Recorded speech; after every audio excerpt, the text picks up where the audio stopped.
Create with Fran Sydney. Hello everyone, welcome to the show. This is Fran Sydney and you are listening to Create with Franz. As you know, we have now episode 148 and thank you so much for listening to me and so many thousands of downloads, so that makes me really excited knowing that you are there. So please let me know if you want a specific topic. Of course, I will be very happy to cover it. As you might remember, we spent a few weeks talking about weight loss, chronic pain with Stephen Blake, my hypnotherapist colleague, and now I wanted to shift the attention to the opposite issue. So that's not when we are just trying to lose weight and see why we're not losing it, but when losing weight becomes a disorder. When the obsession of losing weight is there every day and is limiting the way we live and we eat, we have something called anorexia. And you might think that very, very few people in the world have an eating disorder. That's why we're talking so much about food. But just in the UK, the research suggests that we have between 1.25 and 3.4 million people who are suffering from an eating disorder. And about 25% of them are male, the rest are female. So it isn't just females, see? And the majority of these disorders start when people are, in their adolescent years. Although there are exceptions, there are people who develop when they are 50, 60, even 70, and there are even tiny children, 6 years old, the youngest that we know of. But on average, they're not. They're usually 16 to 17 for anorexia nervosa. So the eating disorders that we are talking about is anorexia, but most eating disorders are common between 16 and 40 years old, and only 10% of these disorders are anorexia nervosa. And if you think about it, it's quite a number, to know all these people suffering. And the average onset for anorexia is about 16 to 17 years old, while 40% of people who have an ED will suffer from bulimia nervosa. And this tends to happen a little bit later, between 18 to 19 years old. Then there are loads of categories of eating disorders, so I thought, we can't really spend 5 hours on a podcast talking about everything. But we do know that the more people you have in your family with an eating disorder, the more likely you are to develop the same disorder compared to others who don't have the same family history. That's quite interesting, isn't it? And sadly, if we don't do anything, we're gonna really see the lives of certain people being wasted away. Why? Because the eating disorders have the highest mortality rates among psychiatric disorders, and anorexia nervosa has the highest mortality rate of any psychiatric disorder in adolescence. So it is important that there is early treatment so that the person who is suffering has a really good chance of recovery. So let's talk about this. And why would it be timely to talk about this now? Because as you can read from a BBC article from 2 years ago, there are data from the NHS that showed that these numbers are increasing, and the numbers of people with eating disorders in England has risen sharply during the pandemic. This has been found by a BBC investigation. And we're talking about 50% higher than in the years 2019 and 2020. So these are so high that the hospitals are now warning that they're running out of bed to care for these patients. Why? And the BBC article says that mental health charities say that the pandemic, and in particular lockdowns, had a devastating impact on vulnerable young people, and they have increased anxiety, they have increased isolation, which has led to more people developing, for coping, it's a coping mechanism, disorders such as bulimia and anorexia. And then this is really bad. And the people who already have those disorders, they go better? No, they go worse because they couldn't see anyone, they couldn't have a support. So this investigation was really important, and I'm glad that it has been published. So some people who have been interviewed said their eating disorder actually thrived off the pandemic. And things were really, really tough for them. So it's important that we realize what was the impact on them. One woman called Hannah, who is 16, was saying that she had an eating disorder. When the pandemic began, there were this huge adjustment to do, and the eating disorder thrived off the fact that she could not see friends, and so the anxiety took over, her mental health went up and down. She was watching the news, and she didn't know, what's going on with these rules, and maybe I can come out, Christmas, no, we can't have Christmas anymore. It was like really tough. You can't get out anymore. A young person, you want to go out. She ended up in A&E, accident and emergency, because her health deteriorated. And it's a really, really difficult thing to see what the effects is when you isolate people from others. And so that's why I think it's important, because it's not that these people, after the lockdown ended and everything, they go better and that's it. There are people who are still there with a massive problem. They studied before, during or after this lockdown. They're still there, they're alive, but they're not living. So why they're not living? Because they're denying themselves a normal lifestyle, and they're focusing obsessively on losing weight, losing a size, becoming smaller, and they can't see they have body dysphoria. They cannot see that they're extremely thin until it's very late, and sometimes they ended up in a really, really serious situation, or even losing their health completely and losing their life. So anorexia has been around for, quite a few years as far as we know. In fact, it was quite a few years ago, probably about in the 50s, when I think it was a psychiatrist. He was about a century ago, wasn't he? And it was William Gall. He wrote some medical research paper, and he talked about anorexia nervosa. Now think anorexia. Where does this anorexic thing come from? Well, it comes actually from Greek. In Greek, orexis is the appetite. If you go to Greece and you have dinner, they say kaliorexi, have a good dinner, have a good appetite. So anorexia means the loss of the appetite. And it was, coined by Mr. Gall in 1873. But we see that it existed in the past, and people were, losing their weight and everything. But now this problem has become a very widespread problem in Western society. Why is that a problem? Because there are things that people do when they have a specific eating disorder that because to have a very low weight, they will restrict the amount of food they will eat and how many times a day they will eat. They will not see their body in the way that other people will do it, and they have a fear of becoming bigger, heavier, and this desire to be thin is just most powerful than anything else. They can't just eat. You cannot even just eat. They will not eat, and they might have a panic attack before eating, because for them it's like, no way, I'm harming myself.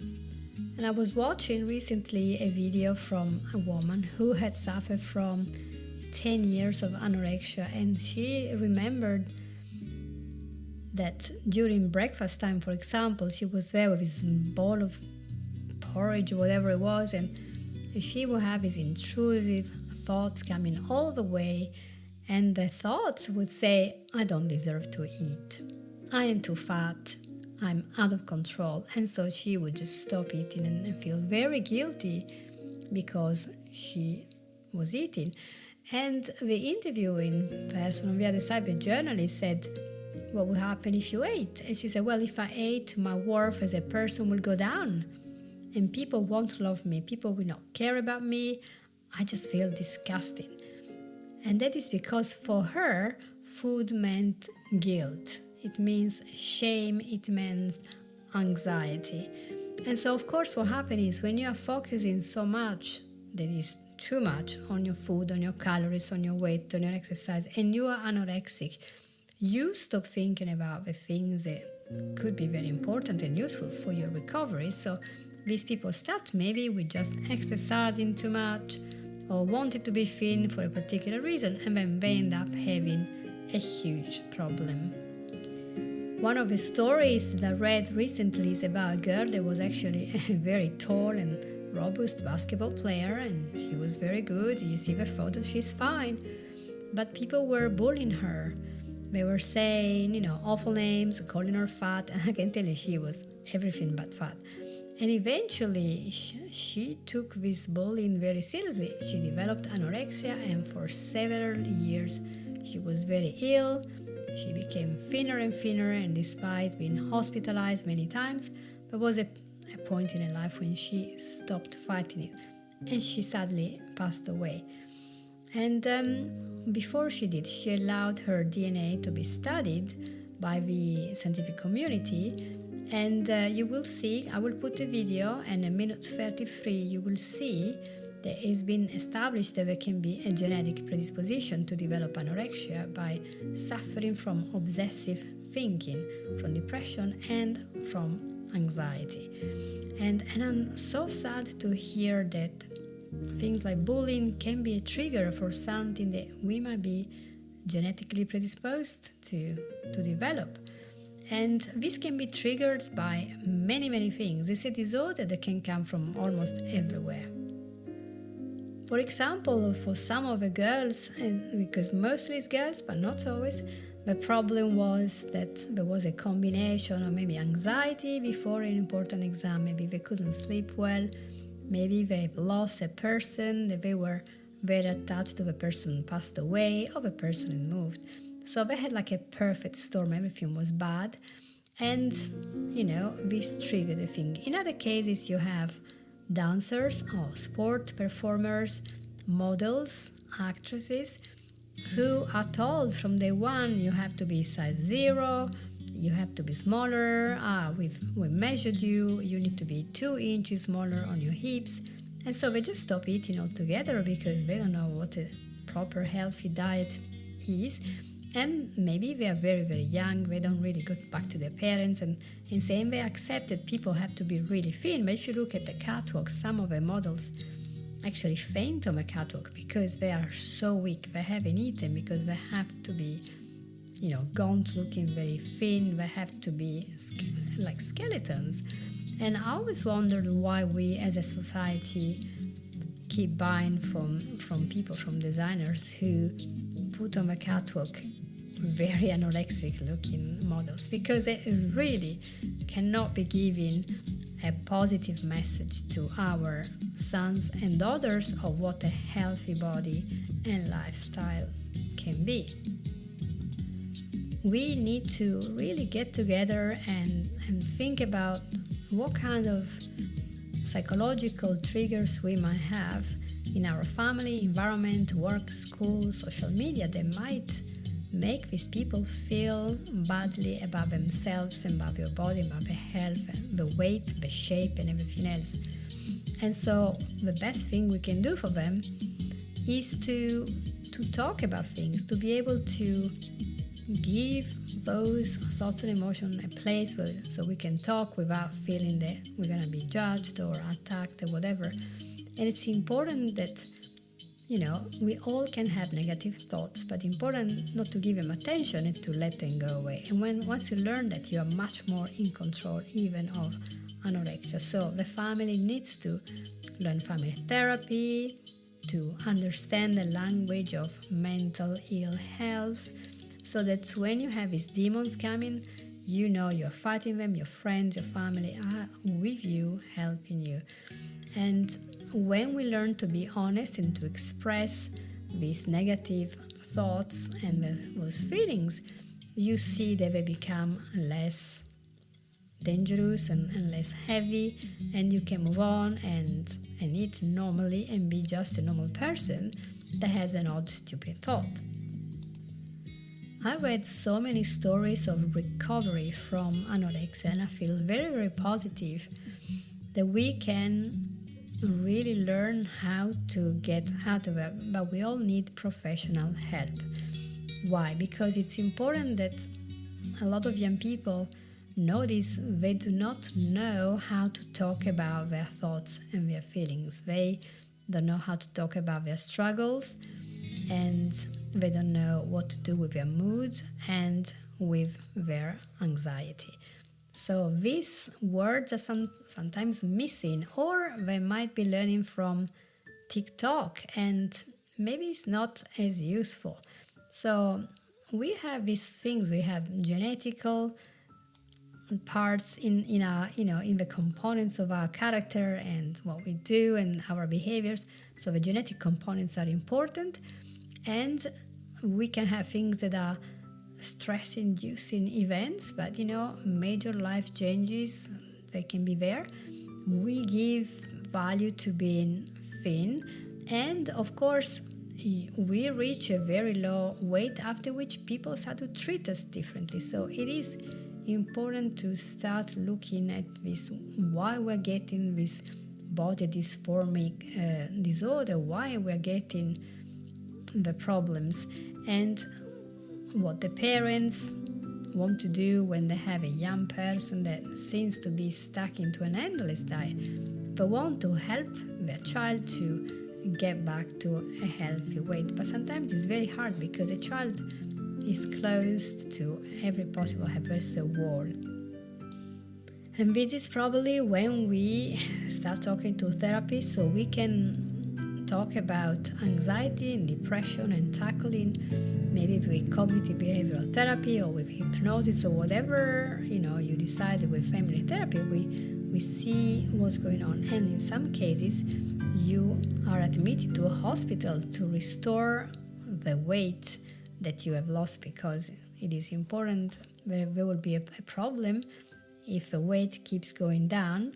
There will be a cascade of problems that happen into your health and into the way that you function. So parents, we are supposed to have our eyes open and see if a child has eaten enough times and enough food of all the proper groups, because about 5% of people with anorexia will die from complications over a 10-year period.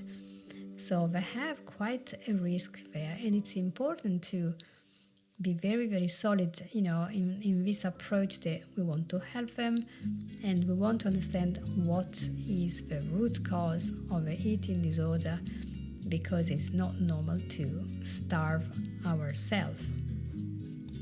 Let's go the other way around. As we started with the solution, we go through the rest. What are the symptoms? What do you notice in the body of a person who is anorexic? You don't need one, you need a lot of these symptoms to start thinking that a person has anorexia. Like I can tell it, because I've always been tiny, I've always been very thin, but I'm not anorexic. It is a lot of stuff and whatever I want and whenever I want, and so I'm fine. But there are people who starve themselves. So make sure you don't, make sure you understand who you're talking to here.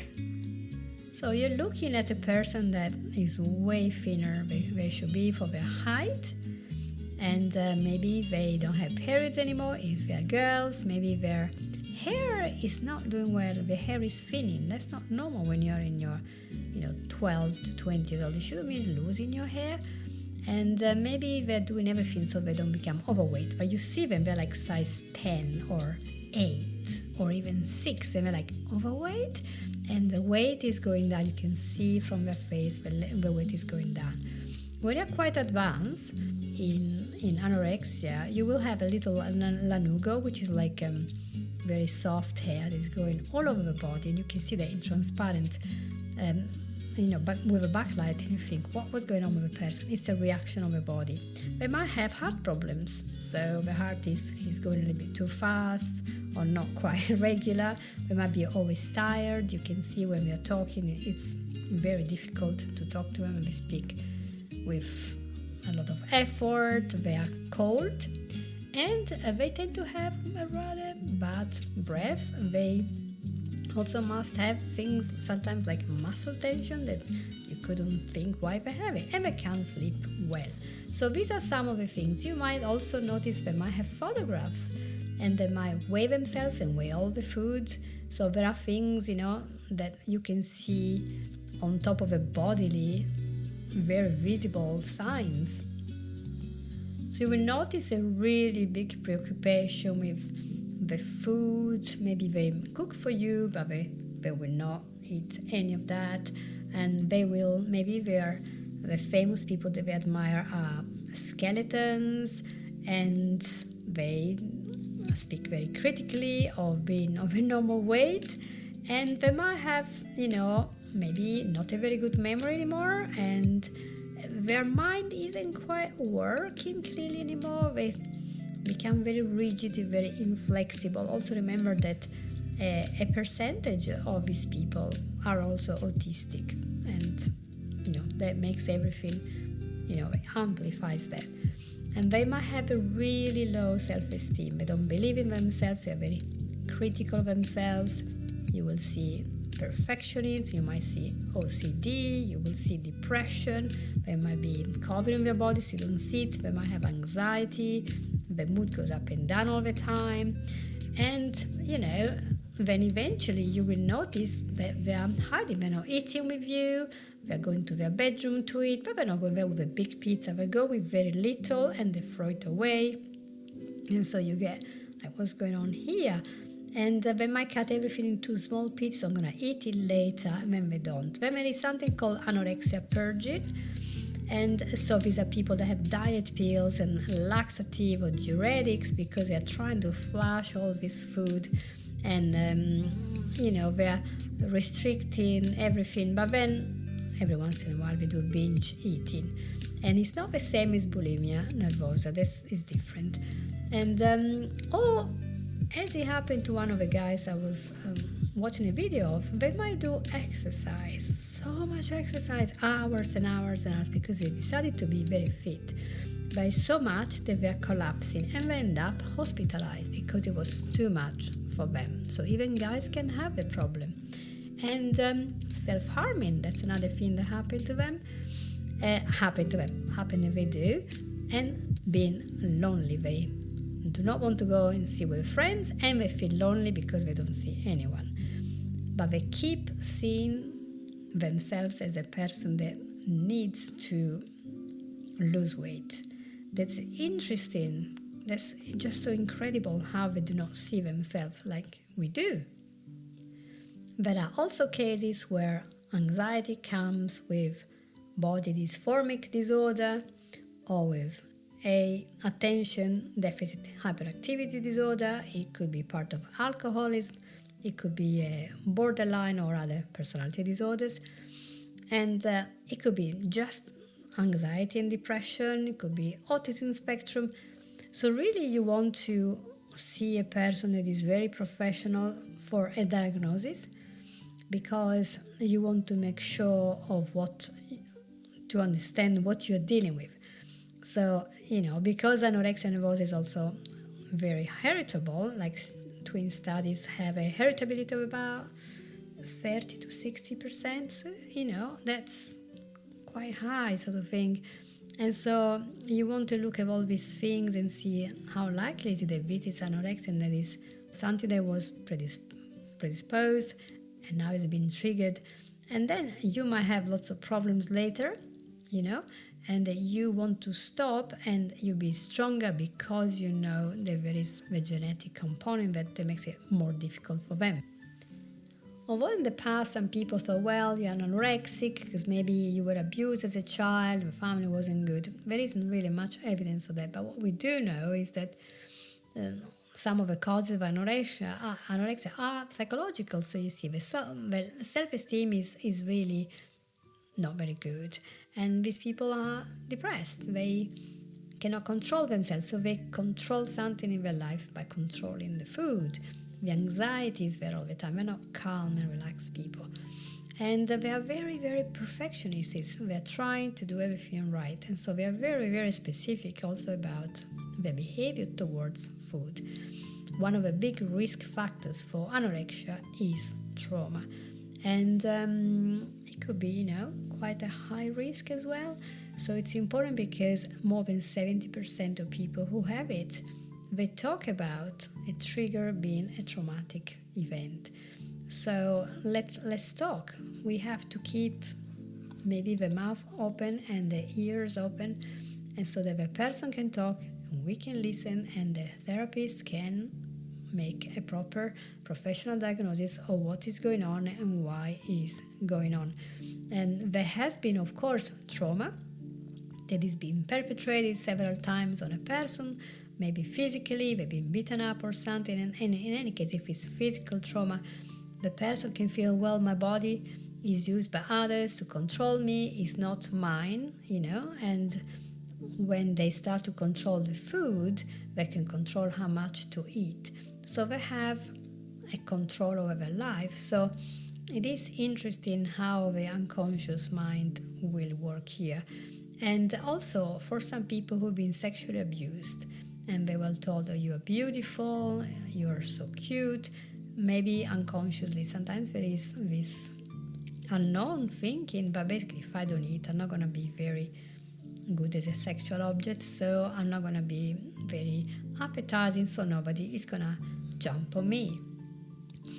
One thing I notice a lot is the family group dynamics, where if you think about it, when there is a family where you argue and there is a lot of blame all the time, and that it really doesn't help, because you have these negative emotions going on that is not very good. And also you have environments where you are told that you have to be thin, model standards. So there are pressures inside the house, pressure outside of the house, and then people say, oh, at least I go out with my friends and I just relax in my bedroom, I'm going to be fine. No, you're not, because you have such things as the media. And the media now is giving a lot of dissatisfaction regarding our body, because the magazines that we read, online or not, the blogs, they talk about calories and weight loss all the time. And while for men, they talk about muscles, but for women, it's like, how are you going to lose weight? So it's important that we understand that there is a false view of what we should look like. But even in the magazines, you look at all the people who have been all altered, and all the new celebrities are extremely young, extremely thin, yet having a very big endowment. I never understood that. How is that possible? And so they are impossible to attain goals for these people. They want to be, and for those who want to be that thin and beautiful, it's like an endless battle, because, they don't see that a photo of a model has been adapted, has been photoshopped, has been improved. If they saw the real model, probably they wouldn't like it that much. I really think that when we approach this as a family, and there are lots of different family therapy groups, there are so many incredible places in the world where you can treat anorexia, we can really help the adolescents, sometimes in a few months, sometimes it will take years, with CBT, hypnosis, acceptance, commitment. Let's see, acceptance and commitment therapy. That's the one. See, it's quite promising, and there are lots of therapies, and we are working on the phases of, first of all, you want to restore the weight, so the child stops risking to die. Then you want to get control over the food. And then you want to work on all these issues that are related to how are we developing, what are the problems, what are the traumas, what are the fears that we have. So helping the person and be very, very tailored to the person need is important. And also enjoying food and making sure that slowly they have more food, and they enjoy their time, and it's not seen as a punishment. And it is important, I think, that we learn not to be judgmental of them. And I remember one of these ladies that had recovered from anorexia. She was starting to gain some weight, but she was still very, very young and very, very thin. And when she went out, people, it was in France, they were staring at her and like, what's going on? Maybe she's on cocaine. It was difficult. And the problem is there are issues, your adipose tissue is gone, the growth hormone is not working fine, and you might have tremors and seizures, and you might have osteopenia, so your heart might not be good, so maybe you're fainting. I do know of models that have fainted, and not because of their high heels, they fainted because they haven't eaten for 3 days. And there is quite, relapse thing, up to 4% for women and 0.3% in men.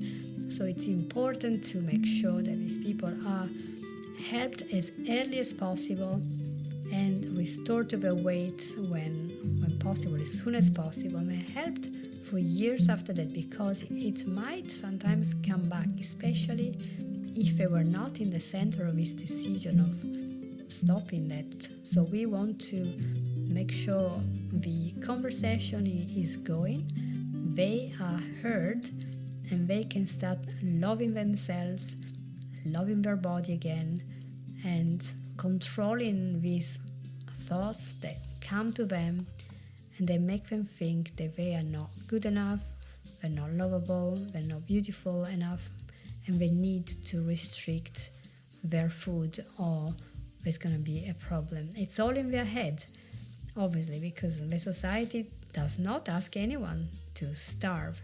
But how are we getting this message? One of the ways that we, without realizing, we might be constantly on a diet. We might be looking in the mirror and criticizing our own body.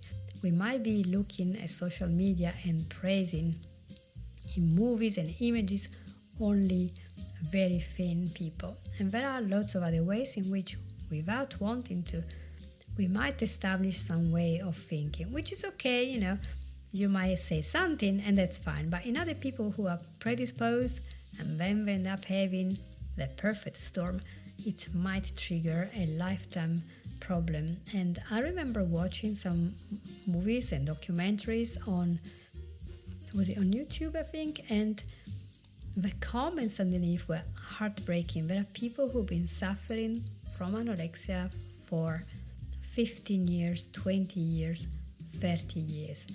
There has to be something we can do to help these people. There has to be a different way of tackling food eating disorders.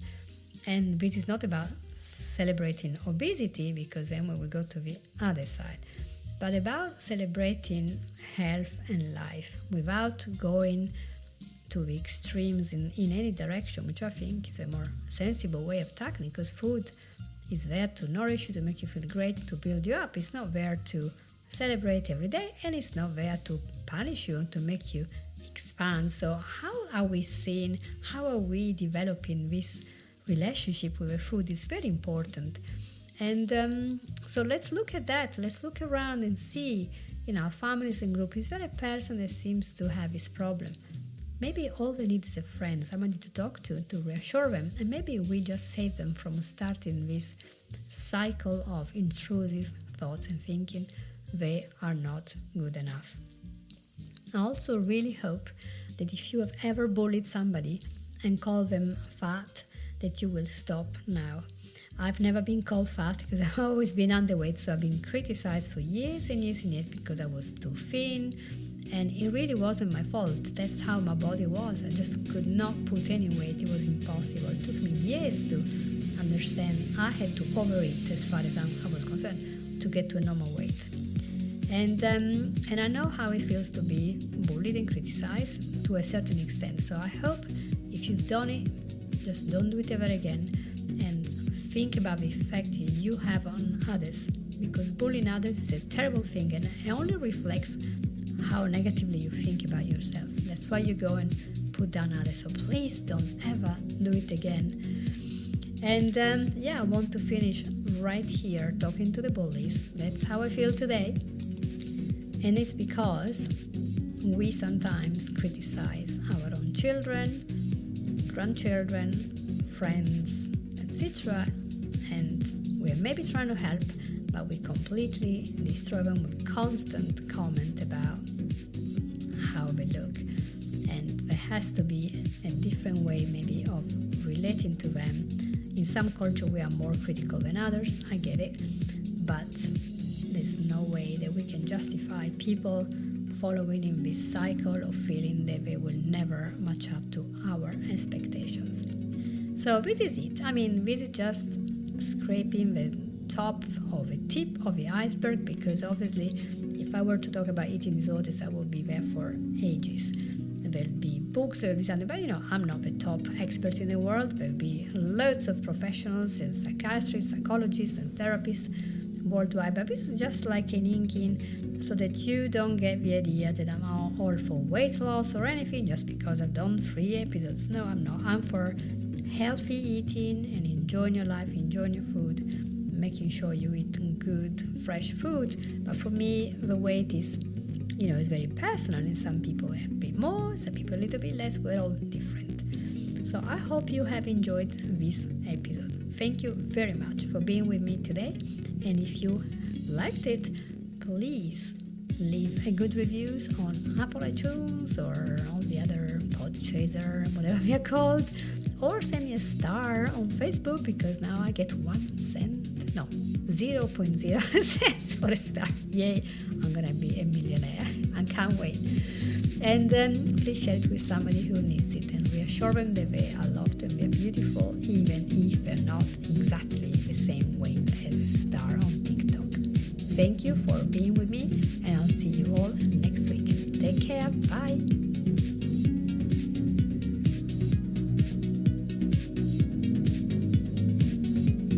You have listened